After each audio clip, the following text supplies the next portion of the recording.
We had sort of record numbers watching the first episode of season 4, and it's nice. I mean, we get the way we ended things with season 3, with sort of dismantling everything and starting over again, was a very risky choice narratively, and unfortunately, people have it seems really want to know what the next chapter in the story is, and we've had a really good time telling that story throughout filming season 4.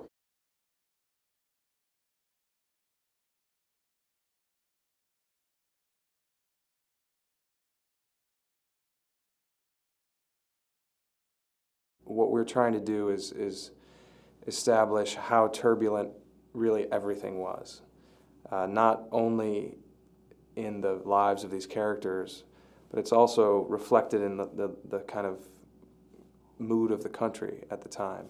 There was a massive seismic shift in mood, as well as culture, as well as demographics, as well as race relations, sexual relations, gender relations. All of these things, which were sort of simmering in the first few seasons, have now come full boil.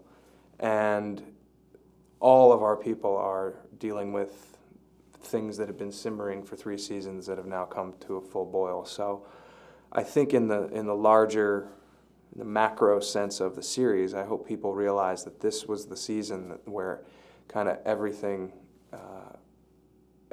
came to a head. How we resolve that, I still don't know, but I hope it will be fun to watch and interesting.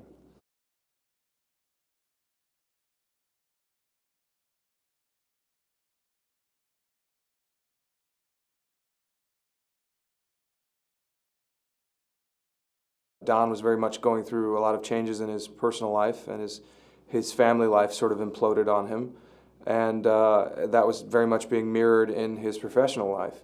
And so the sort of implosion of both of those long-standing relationships set the scene for a very exciting, the possibility of a very exciting 4th season.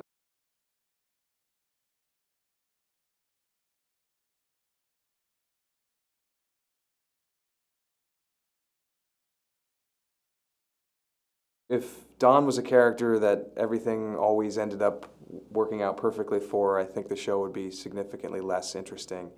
And I'm happy the way it's been going, and I'm happy to play the character the way it's written.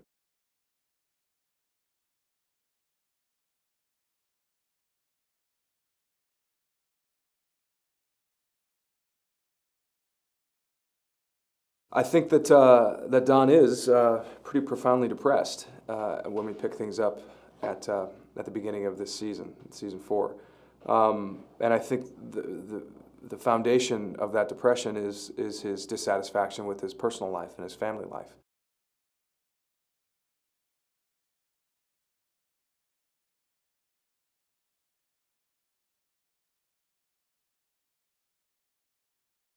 It's hard as an actor to kind of to ever judge any of your characters, so I'm always on my own guy's side. But he is misunderstood and comes from a terrible background, and is very much by nature a survivor and a self-made, literally self-made man. And I do think people, especially this season, are realizing that this guy has had to suffer a lot, and most of it is by his own hand. He has definitely made his own bed.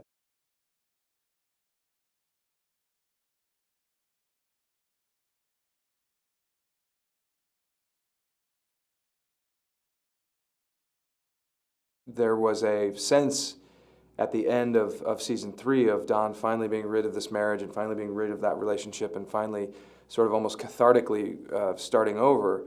And yet, as we all as human beings sometimes find out, that when you get what you thought you wanted, it really isn't what you really wanted at all. And he is struggling mightily with reconciling his new place in not only his professional world, but as a single man in New York City of a certain age.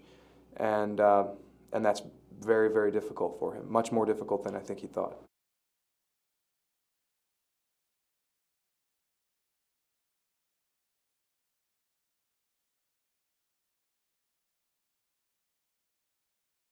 Don, for all of his indiscretions, to put it mildly, has very rarely crossed the line of being inappropriate or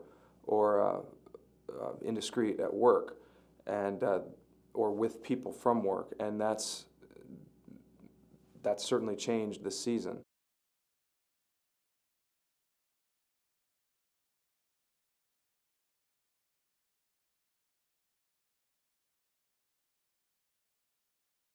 He always lived in a very ethically gray area anyway, but that gray is getting much darker, and the gray is seeping into way more of his life than I think he has control over, and that's part of what is servicing a lot of the dramatic, as a lot of the dramatic engine for Don in the show is sort of like his ship is listing badly and he needs to right it quickly, and we're not sure if he has the capacity to do that.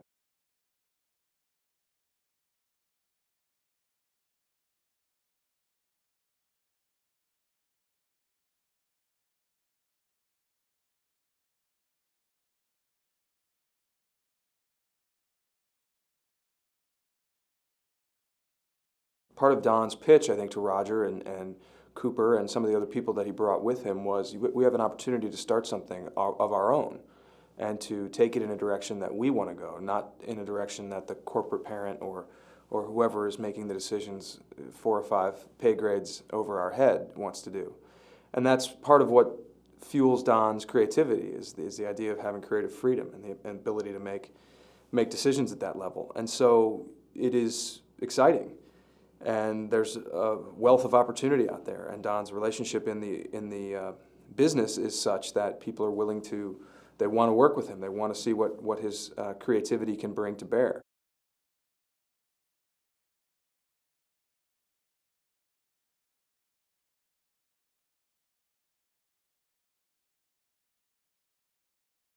When you don't have the sort of monolithic influence that a larger company has, it becomes much more difficult to fight for those clients and to give those clients as much attention as you'd like, especially when you're only one person.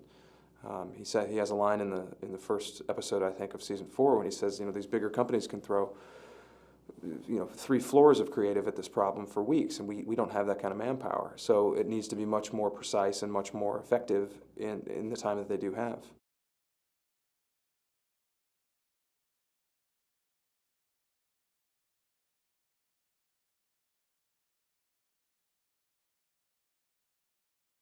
The relationship's shifted in a way that it's no longer Don and a bunch of underlings, it's now Don and a bunch of coworkers. And I think that's another tricky series of relationships that he needs to learn how to work with. And whether it's working with Pete, who is now a partner, or working with Peggy, who is now much more of an independent copywriter with much more confidence and much more of a comfort level in relating her ideas to Don. It is much more a relationship of equals rather than a relationship of superiors and inferiors, and that's not the most comfortable place for Don to be in either. He's used to saying something, having it listened to, and having it be sort of executed, and he is no longer in that position.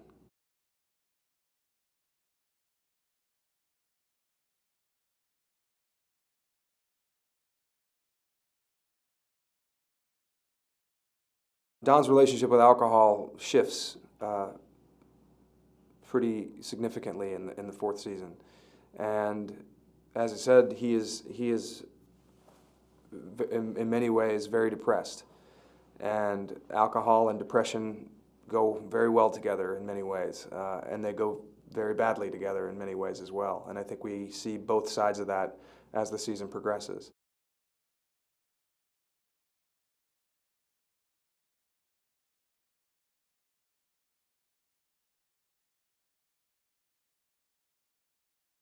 Don does not have the stabilizing influence of a family homestead to return to. Not that that was ever, in his mind, a tremendously stabilizing influence, but we see, I think, in retrospect, it was a port in a storm. and that doesn't exist anymore. So he is, if I can extend the terrible nautical reference illusion, he is very much a man adrift. And when you come home to an empty home, and the only thing there is more booze or more loneliness, those spirals get deeper and deeper, and I think that Don is very much heading down that path.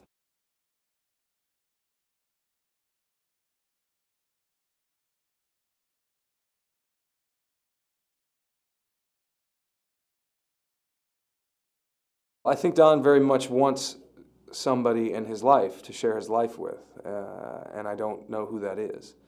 I don't know if he knows who that is. I think that the reason his relationship with his wife fell apart was because he was not emotionally honest with her, nor was he, in fact, point of fact, honest with her. The whole relationship was founded on a lie.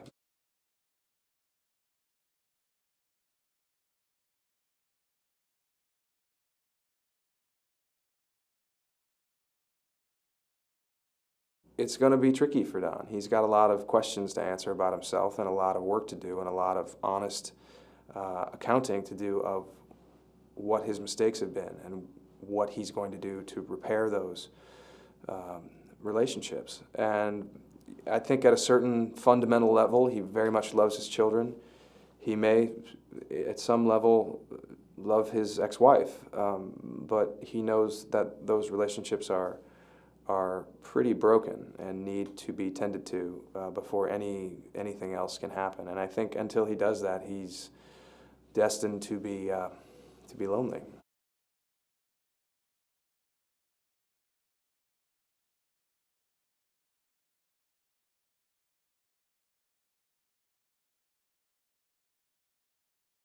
It all taking place around Christmas and a traditional time for self-evaluation and being near your family and being surrounded by loved ones.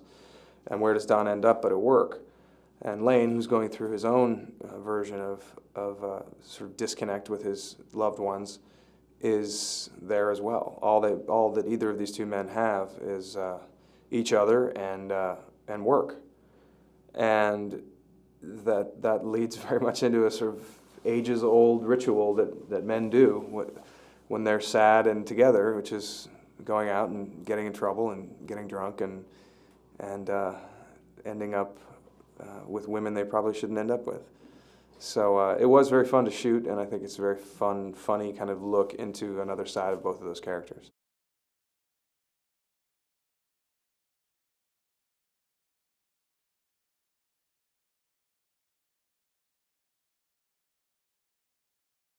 It's as if somebody gave you great expectations, but they only gave it to you one chapter at a time. And you had to wait 2 weeks before every chapter was given to you. Our story very much progresses like a novel, and threads are dropped and threads are picked up, and new characters come in and old characters come back, and at the end of the day, we're telling a story that takes place in New York City, and people move and people come in and come out, but people still live in the same neighborhoods, so you run into people back and forth and here and there, and it's like getting the next chapter, and it's always very exciting to see what the next chapter holds and what the progression will be, or the regression of these characters.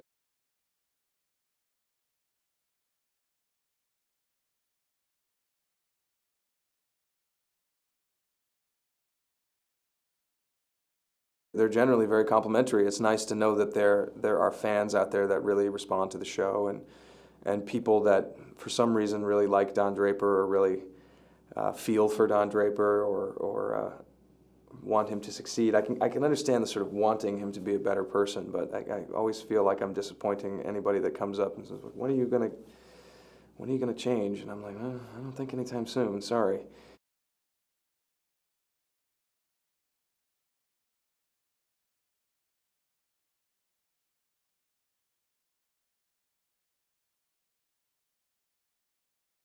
We've been very fortunate. The first 3 seasons of the show that we have been recognized so across the board by the Academy, and it does feel nice. Obviously, it's not the reason we do the show. We we're very proud of the show and would remain so if it was broadcast in a vacuum. But the fact that it is and has been recognized so thoroughly for all the people that work so hard on the show, all the departments and the camera department and hair and makeup and costumes and all of the individual performances. It's an incredible honor to be recognized again and again. It's very nice.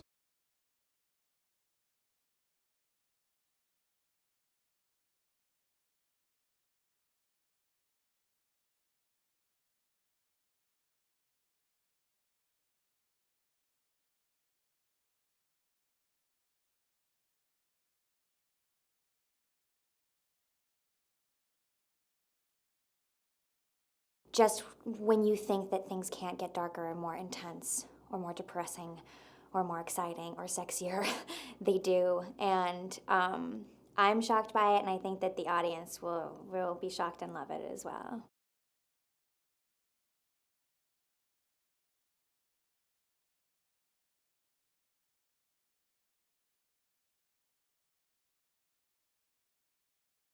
Everybody waits for that script to come, and as soon as you get it, you sort of read it voraciously, and everybody's like, "Did you read it yet? Did you read it yet? How is it? Isn't it good?" And we're all like, we're not jaded.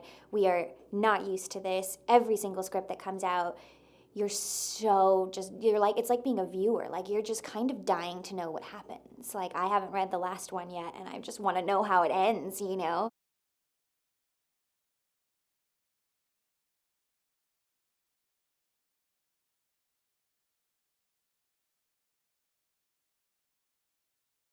I feel like season 4 has taken all the elements of the past 3 seasons that everybody has loved and all the characters that you love and sort of made it almost more intense and richer and more encapsulated.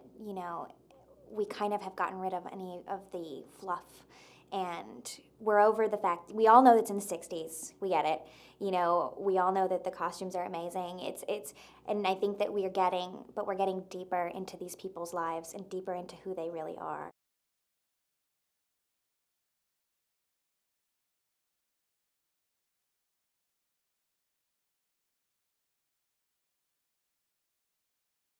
We work so hard on making every season better than the last. And so the fact that people keep coming back and keep wanting to watch it and keep, following these characters and following this show is amazing.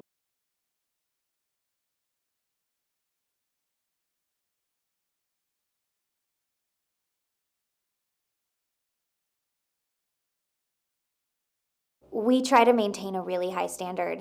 Everyone, the writers, the crew, the actors, the network, like everyone tries to make it as best as it can be. And because our audience expects it, we have a really smart audience, and we have to give them, what they want and what they expect.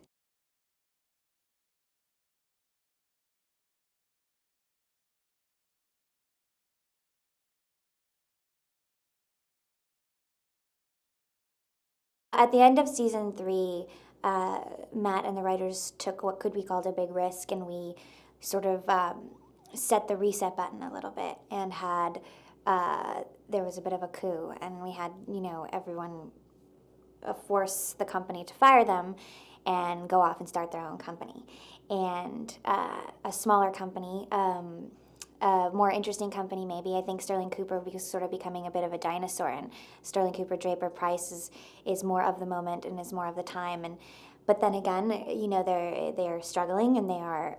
It's tough. It's tough to be a new agency out there, and it's a very cutthroat world, especially advertising in the '60s, and it doesn't necessarily go easily for them, and which I think is great. It's not like we go into the season and they're like the new darling advertising company and everybody loves them and everything's just working out, peachy keen.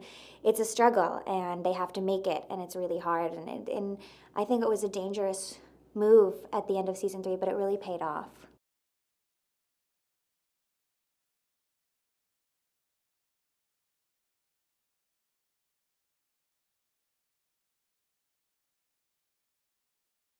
I think that she always wanted to continue to work with Dawn, but I think she has felt for a few years taken advantage of, and that not only Dawn, but everybody just sort of expects her to do whatever she's asked and just follow him around. Like she says, I think a trained poodle or something in that last episode. And then she gets what she wants, which is him asking her from the bottom of his heart to come with him, and she feels needed. And that's what she wants from him. She wants to feel respected, and she wants to feel needed.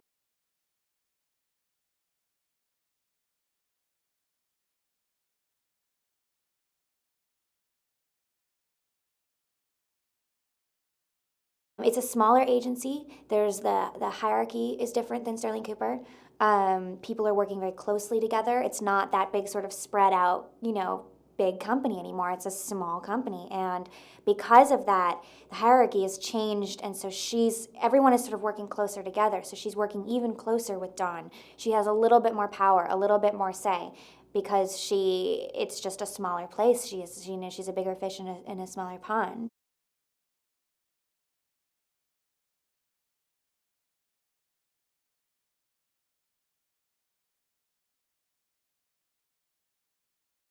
I think that the most significant growth and change for Peggy happens between season 3 and 4. When I got that first episode of season 4, I actually called Matt and talked to him about it, which I never do. But I felt she was so different that I wanted to make sure that I was seeing the right thing. I love where she is in the beginning of season 4. She's a little bit more confident, a little tougher. She's just has a little bit more power.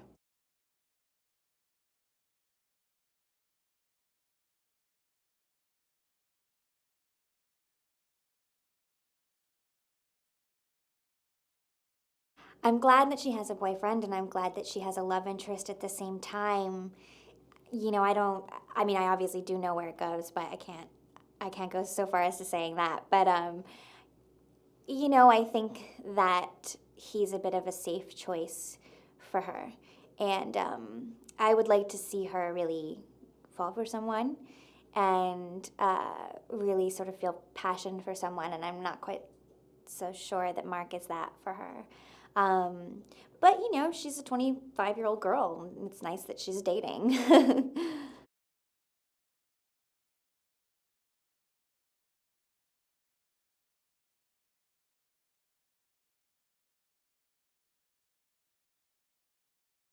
I wish that she would stop sort of stumbling into these relationships that don't work out for her. It's either a married man or duck, just a million things wrong with that one. Or, someone that's safe. I wish that she would kind of fall in love, with somebody who is, I think she's a very smart and very confident and very sort of forward girl. And I wish she would find someone who's like on her level.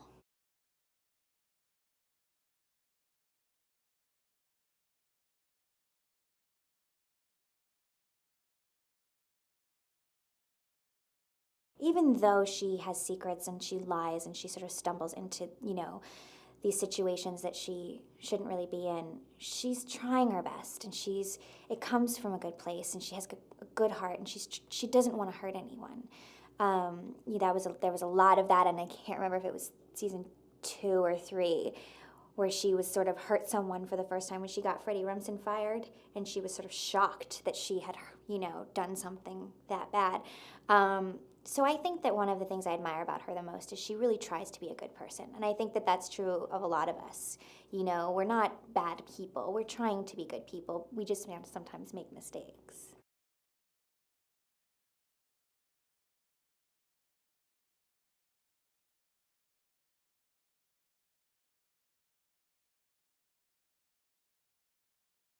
I've always thought that she sort of represents the everyman. She represents all of us. She's not a good person, not a bad person. She's trying. She makes mistakes. I feel like there's a lot that a lot of people can identify with, and I think that thank God has kind of happened. And I find people come up to me and just say like, "Oh, I just love her," or like, "That happened to me," or "That was my mother," or and people seem to really want to like be friends with her or take care of her. I think they have like a little bit of a soft spot for her, which is nice.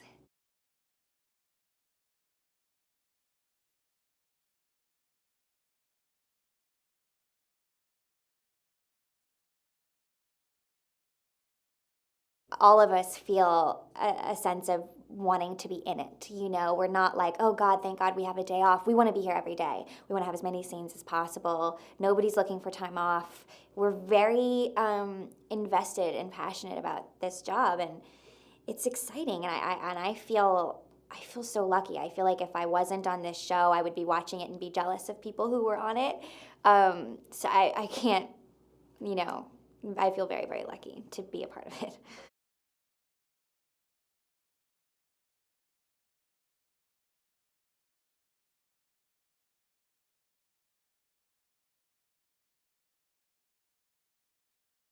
Here we're all friends, and we are all constantly talking and joking around and laughing, and you feel like you can call anyone up at any time because they're your friend. And I think that that's highly unusual, and it's something that I've gotten used to, and I think if I don't know if I'm gonna be able to find it again.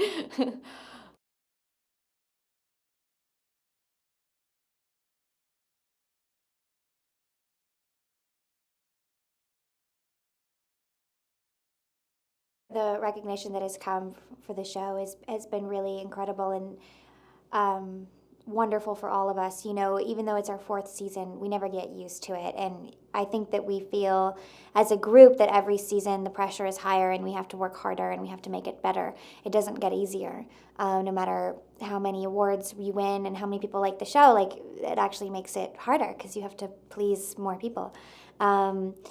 And the standard is higher. So I think for us to be recognized again with the 17 nominations for the third season, which is our most ever, is extraordinary because, we just work so hard on it, and you keep sort of going, please, please let them like this as much as they liked the last one. And when they do, it's extremely gratifying. I mean, mostly, of course, to Matt and the writers, but, to the actors as well.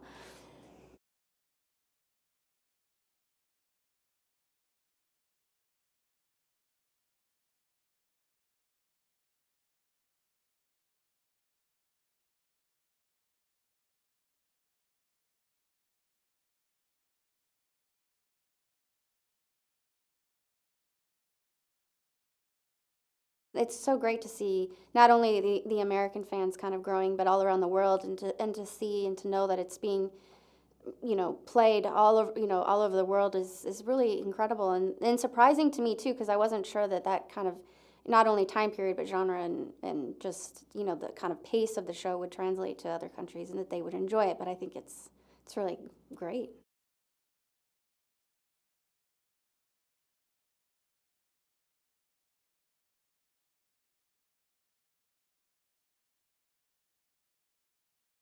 It was heartbreaking. It was heartbreaking to read it when we first got the scripts, and then to play them out, and for John and I to know that, this marriage and this partnership as actors and coworkers was ending. It was very emotional, and for the audience too. I think everyone kind of got used to this very dysfunctional Don and Betty. Even though that they weren't obviously unhappy with one another, that it would actually end was a sad prospect.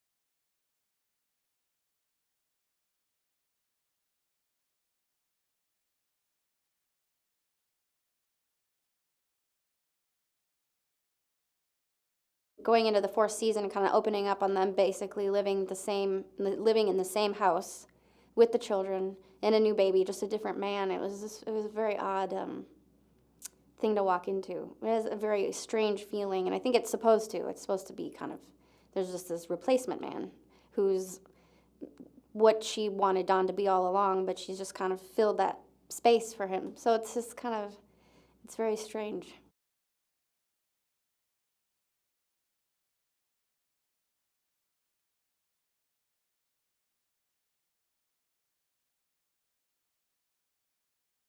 The whole storyline for my character in season 4 is her struggling through this new marriage, and it's going quite well. But then there's the irritating thing that she has kids with this other guy, and Don and Don and her's relationship is frayed, but it's still trying to be civil, but not really. There's still this married aspect of the relationship, that the bickering and what must happen to a lot of married and divorced couples. So it's just her trying to find some sort of path to make it easy, trying to get the kids to accept Henry, and trying to get Henry to accept her past with Don, and the fact that they're still living in the Draper house is very weird for Henry. And then her relationship with the kids, especially with Sally, is very strained and very volatile. And it's not a very happy season, I don't think, for anyone.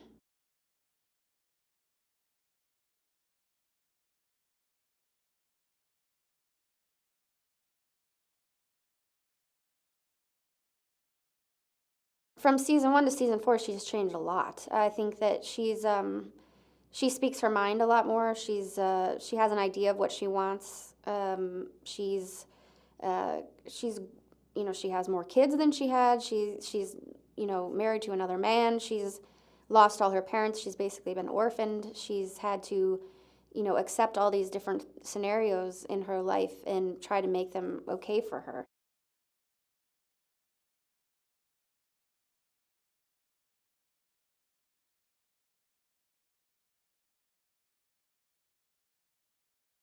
We had the table read today. We start shooting episode 11 tomorrow, and I got the script last night. So it's not only just an excitement to see what happens, but it's a bit of panic to figure out what I'm going to need to learn and memorize and, get emotionally into in time for, I have a big scene tomorrow, and I just got the script last night. So it's just getting your head in that headspace to give a good performance.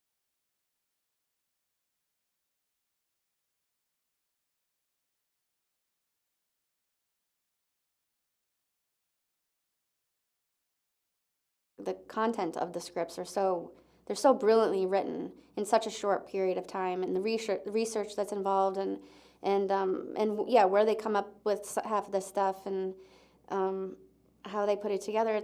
I mean, they really, really, really deserve everything, all the success with the show, just because it's like writing an amazing movie script in a week.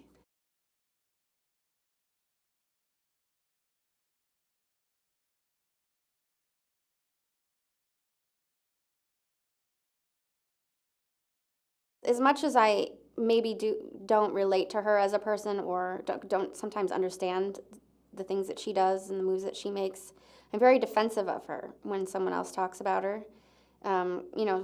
Whether it's a fan or just a family member or someone saying, "God, I can't believe she decided to do that," or that she did, that she said that. I get, I really defend her in many ways, because she's not the most likable person or character on the screen.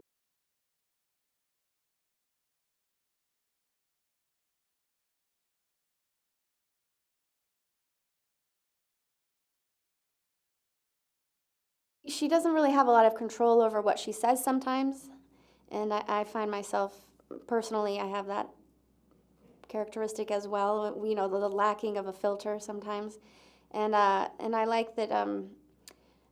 She's been able to continue to grow as a person. She's trying. She might not be succeeding, but she's at least trying.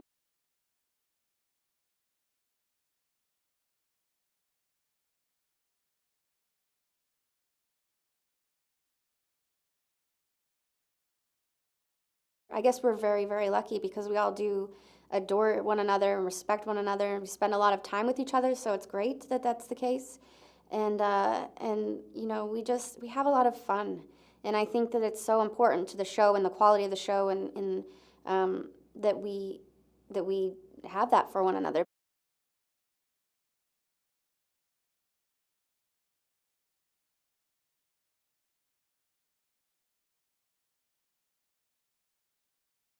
It depends if it's male or female fan. I think the male fans are primarily disappointed in a lot of the moves that Betty makes, and then the female fans are very supportive and kind of pity her a little bit, or depending on what happens. When she decided to leave Don, or in the second season when she had the affair, they're very supportive of that decision. And the men were disappointed, and it's very strange. It says a lot. It says that maybe we haven't changed all that much since that time, I think.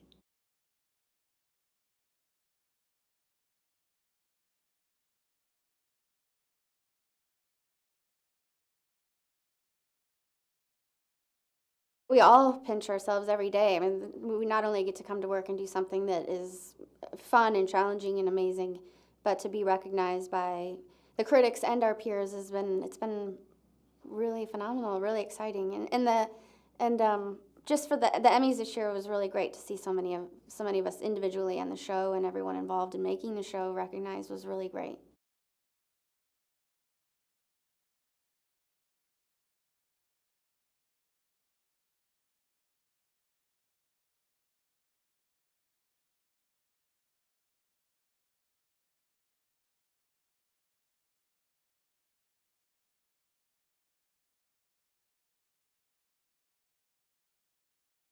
It's great to be on something that people are excited about, and you get phone calls from your friends back home in London and my mum, and they're all excited.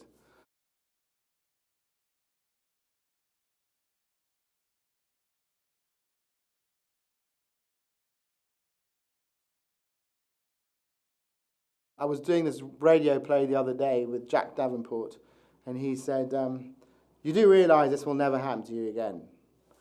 You know, this is a once-in-a-lifetime thing that happens, to be on a show like this that gets this kind of a bow wave of momentum behind it.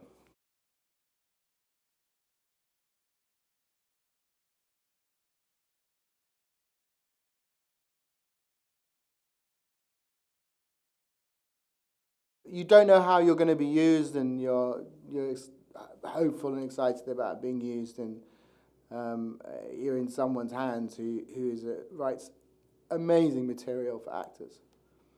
So that part's exciting.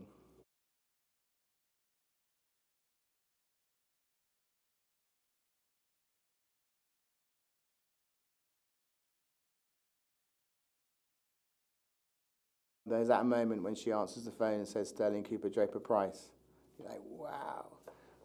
And it's someone delivering sandwiches. But you know, there's that sort of idea that, you know, it's, you know, okay, so it's starting here, and that was romantic. That was a romantic notion.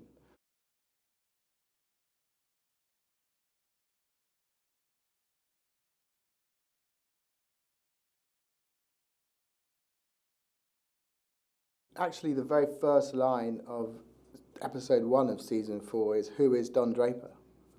I think that's what season 4 is all about. Who is Don Draper?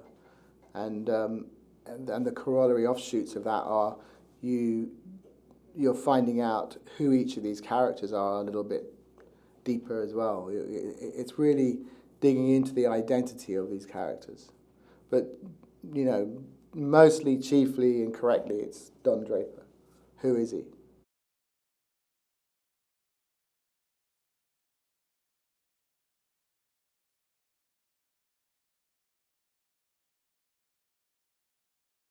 As soon as you start the season, it's tough. It's tough to get a new business off the ground. It's tough, even though the creative elements are all the same. People they're scared of jumping on board with something new. They don't want to. They don't know if they're going to make a deal with you to come and do their work. You know, work for them, and then your company's just going to fold in 2 months' time or something. So, you know, it's difficult to get a business going, and it kind of, the beginning of this represents that.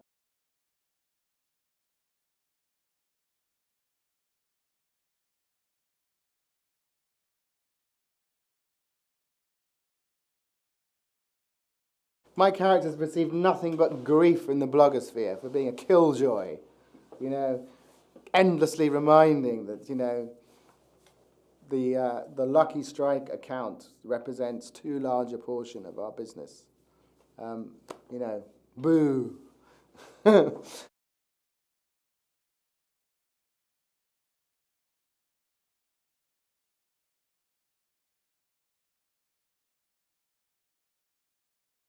You know, if this was like a Formula One racing team, Don's the driver, and Pete and all those guys are you know, they get the sponsorship. And I guess Lanes understands how an engine works.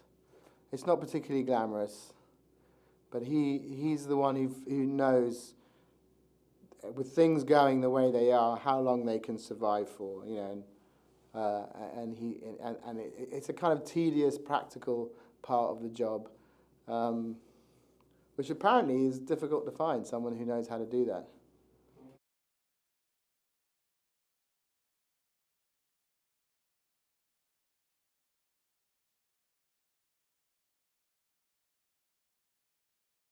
I mean, it was great to get such a meaty episode. That was fantastic. And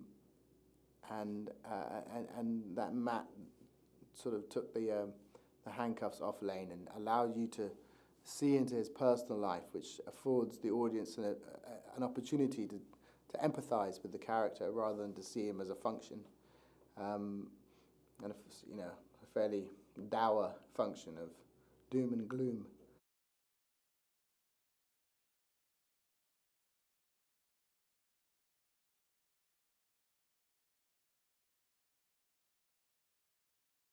You suddenly find yourself arguing about this fictional event that occurs. Like, well, you've left your wife, and you go back in London. You go, wait a sec, she left me. We were living in New York. Yes, but she doesn't want to live here. So I should just give up and go back? I mean, my name's on the door. I've got a job. I mean, how are we going to eat? You start having these arguments with, and getting incensed. It is very, very difficult. It's very difficult when you see your lives going in two different directions,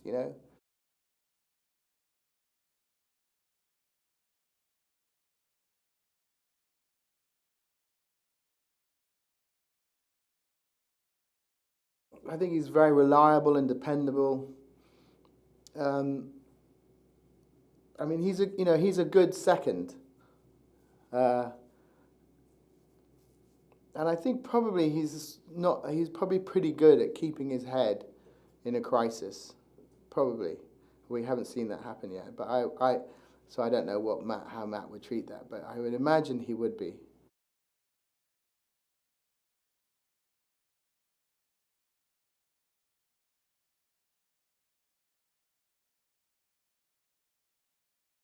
He suffers from a terrible fear of being embarrassing or of being embarrassed, which is a curse that the English have, saying the wrong thing or doing the wrong thing, and so you don't ask somebody a question because you think, gosh, what if this has just happened and I asked them, and then there's a sort of tremendous tentative stuttering quality that happens in terms of emotional engagement.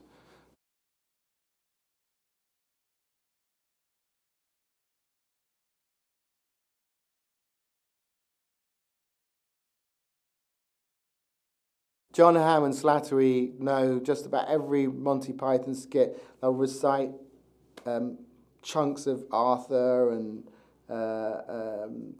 Fish Called Wanda, and you actually can sit there and you start talking about English comedies, situation comedies, and they know what they are. Better than I do, actually.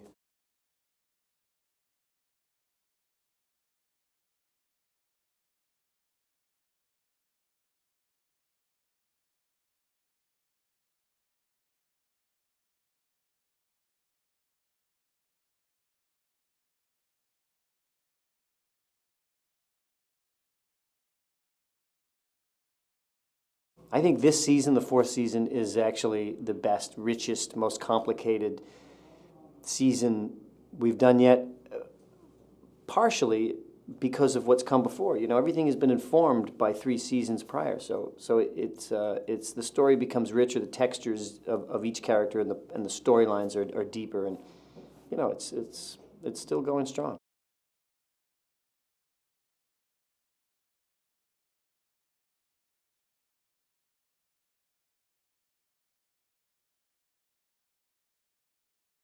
I think the look of the show in season 4 is different.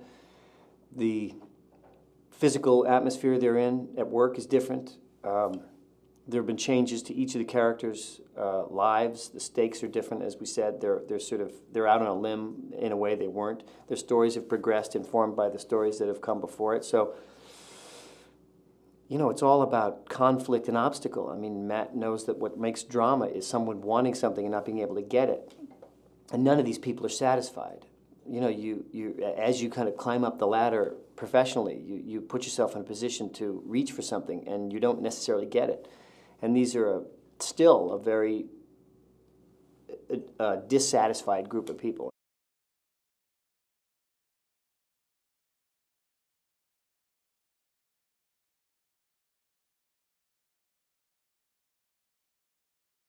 I think people like it because it's smart, it's original, it's complicated. The characters go places you don't expect, and critically for the same reasons. So it's a surprise. It's always a surprise that anything you do. I think for me, anything I do that anyone likes is a surprise in some way. I mean, it gets less and less a surprise as you get deeper into it, because you understand that people are intrigued by it and satisfied by it, and we know that we get these scripts every week and they get better and better.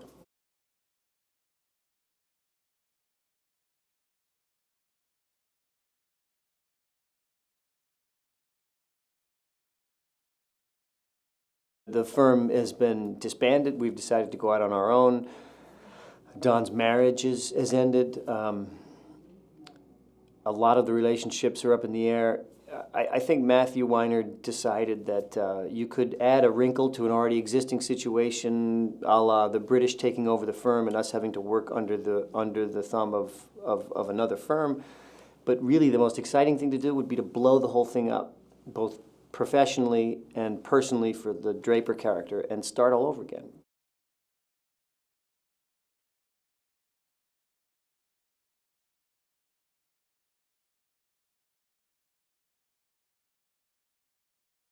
A daunting, scary thing to do creatively, But once you do that, and once you get a grip on the possibilities of it, as I've seen him do, you have nothing but potential. So the whole thing is, you've got a group of people, the dynamics between these people, you know how complicated they all are, you know what they want, what they're not getting, why they're dissatisfied, and then you put them in an entirely different situation, and you've got nothing but possibilities.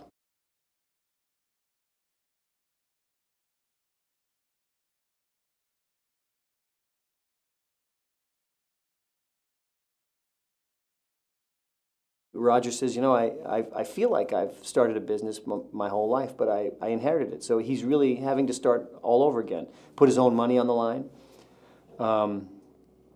So yeah, the stakes are higher for everybody, because they go from something where there's a guaranteed paycheck to something, well, what if it doesn't work?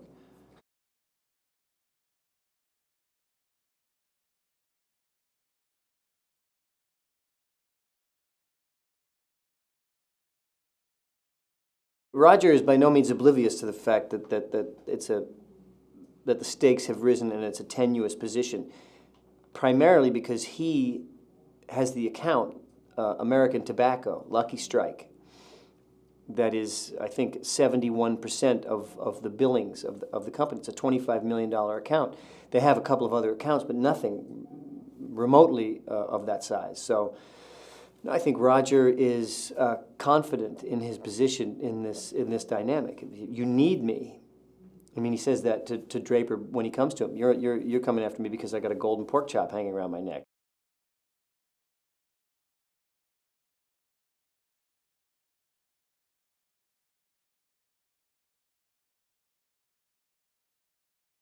You can argue that he's a drinker and a womanizer and someone who's always had a lot of money and lives a privileged life in a bubble, and that's a pretty fair argument. But just when he also appreciates the company of women, he appreciates the intelligence of women, he appreciates humor, generates humor, has a really good bullshit meter, and can generate a pretty fair amount of bullshit if he needs to. He knows people. He's street smart. He's served his country. He has, and in episodes to come, exhibits a loyalty that he wonders why most of the other people around him don't have.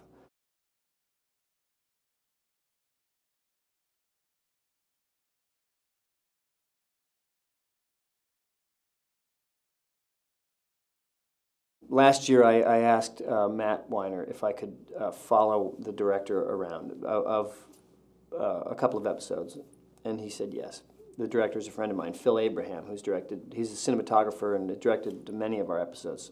Great director, great guy. And he said yes. They both said yes. So I did that for a few episodes, and then in between seasons, asked Matt if I could direct one and what I would have to do to make that happen.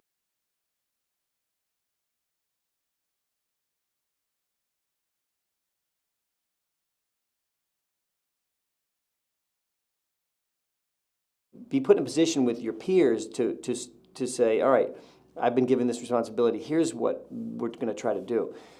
And they're amazing. I mean, they're so talented to begin with, but one little note can change everything. I mean, they're all so fluid and relaxed and in control of these characters.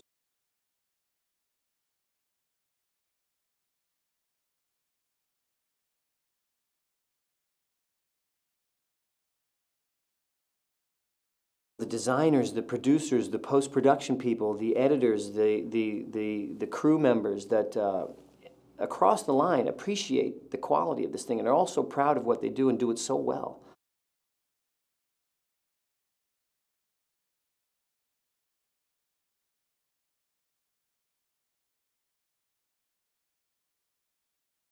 I just saw somebody just sent me a picture of a bar in San Francisco with a Roger Sterling drink special.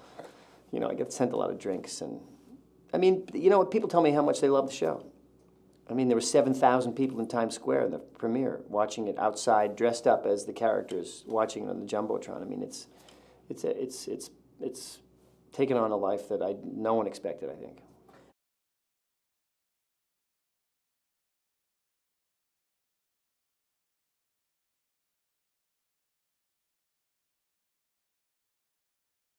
It always feels good. People ask, is it boring to be nominated, or do you take it for granted? You know, we've never. I mean, this is my third nomination in a row. The show, I think, got 17 nominations. You know, you sort of think the other shoe's going to drop, and then some new show's going to come along, and that you'll be the fading older sister. I guess it hasn't happened yet this year. It's always exciting, and it's unexpected. I don't really keep track of when they come out or any of that. So it's a surprise, and it's always good to be recognized. You know, I mean, we love the show. We're all proud of it. We all work very hard on it, and we're all really proud of it. So it's nice when the public thinks it's good as well.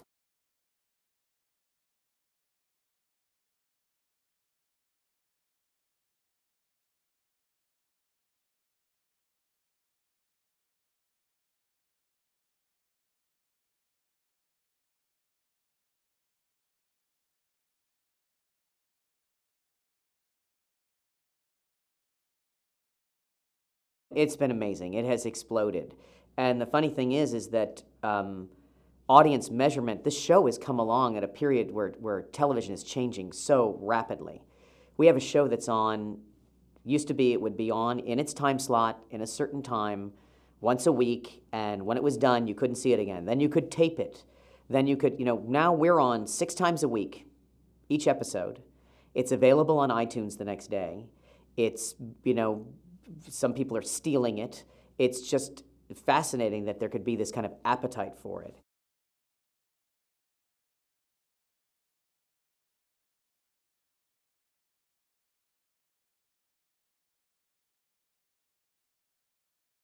What's been fun for me is that the idea of people discovering it, even if they're a few seasons behind, that's been exciting to me, to see people come up to me and say, I finally watched it. I watched 3 seasons in one weekend. I'm like, what?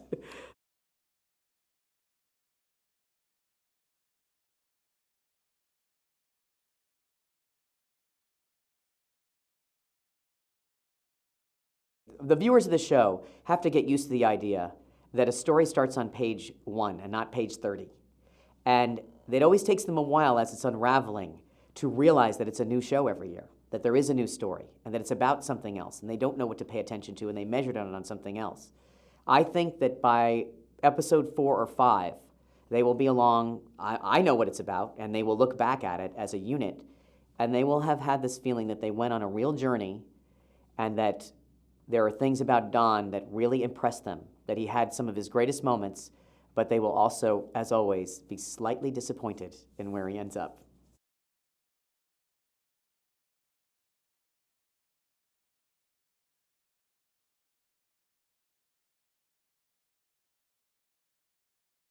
He had worked very hard to create this man, this identity, Donald Draper, advertising account executive. He wears a suit every day. He drives a Cadillac. He has a house in Westchester. He has a beautiful model wife. He has 2, now 3 children.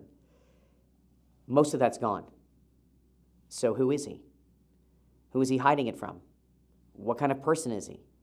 Is he going to buckle under the pressure of finding this person? Is he going to even ask the question, who do I have to be? That's what the story of the season is.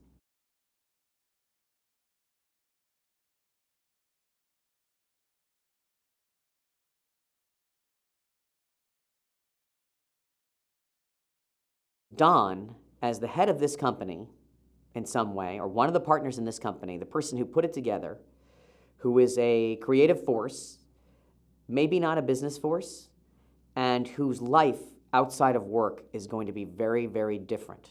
How does that change his relationships? You know, what is his dependence on the office now? A man who just sort of came in and out, who had this whole extracurricular life that had nothing to do with the office or home. Where is he? That is what I think the audience should be excited about seeing.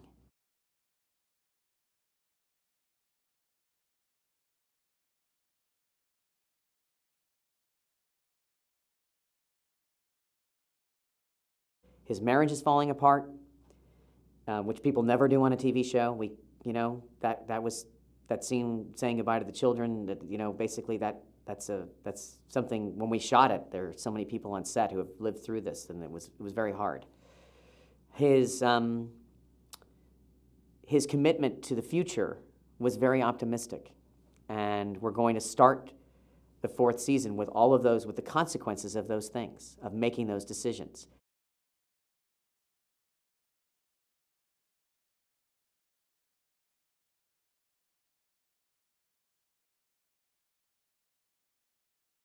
Don's life will go where it goes. I'm not going to do things just to shock people. I am interested in the life of this man, and he is modeled on a lot of characters and also on a lot of real people. So at the beginning of the season, when I think about what we're going to do, I look inward, and then I look outward. I look to literature, I look to my friends, I look to the great artists, I look to my writing staff, I look to strangers, and I say, what is the next chapter in this man's life? Will he settle down? I don't know. Is that the biggest problem in his life? I don't know.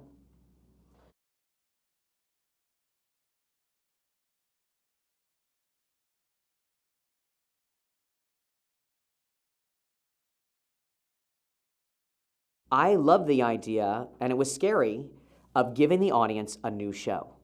With a new dynamic, in a new office, and committing to that. And it was like writing a pilot. And what was great about it is I think you see almost immediately that the hierarchy has changed, and that you have these people, they are all the same characters you recognize, but they're in a completely different situation.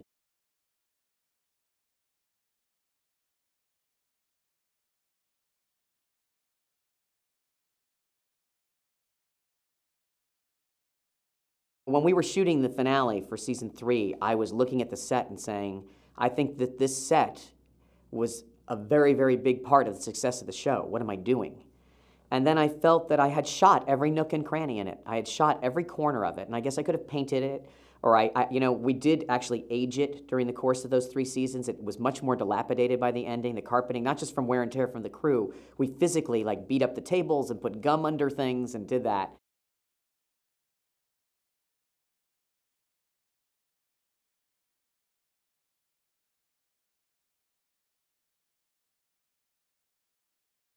The hierarchy of the new agency is very different.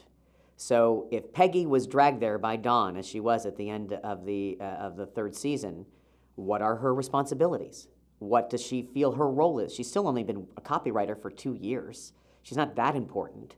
But what is her relationship with Don? What is Pete's relationship when he was the one who brought in all the key business?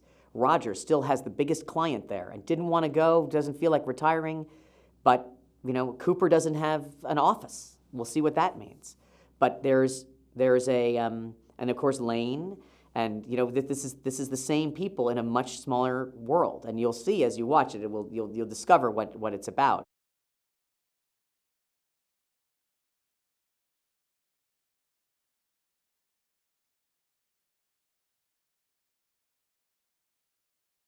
We all want to see him out there freewheeling and getting chicks and being Don Draper, but he is not married anymore, which means it's actually harder to have a one-night stand, ironically.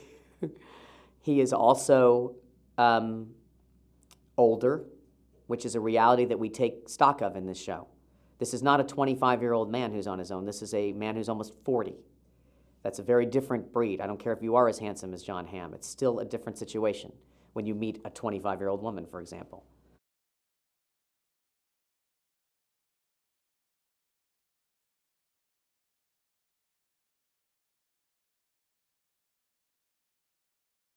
It's been a dream to me to create something like this and see the audience's involvement and their protectiveness and the fact that when they meet me, they want to share their experiences, not only in reference to the show, but just in life.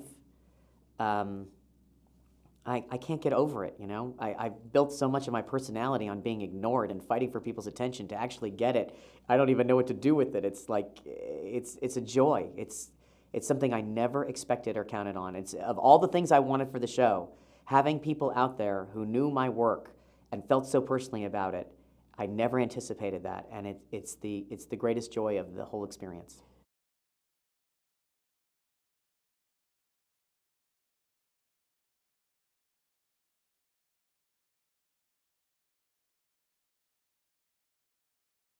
Just to see the show recognized, just to know that I had a chance to promote my show the same way the network shows did, to get it known. It's been great, and of course the most meaningful part about it is it's voted on by people who do what I do. So that's very exciting. You try not to be addicted to it or care too much about it, and but it was meaningful, and it's already happened, and I'm grateful.